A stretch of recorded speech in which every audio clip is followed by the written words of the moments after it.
Here we are going to discussing about Peter F. Drucker, the father of management. Peter Ferdinand Drucker was born on 19th November 1909. Peter F. Drucker lived from November 1909 to November 11, 2005. He was a writer, consultant, economist and widely considered to be the father of modern management. He wrote 39 books and countless articles on how humans are organized across all sectors of society in business, government and non-profit world. After secondary school, Drucker moved to Hamburg, Germany and worked as a clerk trainee for an expert from Weil, entered in Hamburg University Law School. Drucker then travelled to Frankfurt where he worked as a financial writer. In 1931, he earned his doctorate in public law and international relations from the University of Frankfurt. He moved to London where he worked as a security analyst for an insurance company, then an economist for a small bank.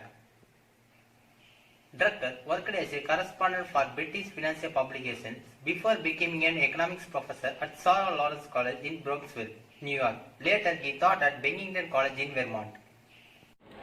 Now let's talk about Drucker's contribution to industry and academies. Drucker introduced the idea of decentralization in 1940. He was the first to assert the workers should be treated as assets, not as liabilities, to be eliminated. He originated the view of the corporation as a human community in 1950. He wrote about the contribution of knowledge workers 1970. Drucker worked at General Electric 1980. Now let's move on Drucker and management. His most famous book is The Practice of Management, published in 1954. 3 questions that every company seeking to establish a brand must ask itself that are: what is our business? Who is our customer? What does our customer consider valuable? Then 3 roles of management by Peter F. Drucker. According to Peter F. Drucker, management has 3 roles: managing a business, managing members, managing worker and work. Peter Drucker was awarded the Presidential Medal of Freedom by US President George W. Bush on July 9, 2002. Drucker was not into criticism. Critics stated the MBO is difficult, implement, and the companies often wind up offices in control as opposed to creativity to meet its goals. Management by objective is a personal management technique where managers and employees work together to set, record and monitor goals for a specific period of time. Next we move on awards.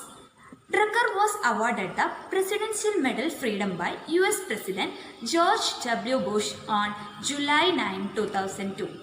Organization goals and planning flow top down through the organization and are translated into personal goals and organization monitor.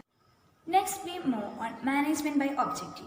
The idea of management by objective is first outlined by Peter F. Drucker and then developed by George Odiol.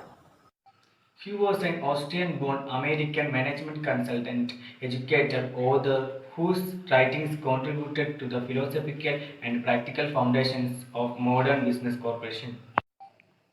Drucker is the person who has gifted a lot of milestones to the field of management. He coined the principles of management by objective in his book, The Practice of Management. In our personal view, we deeply adore him for his contributions made to the world of management.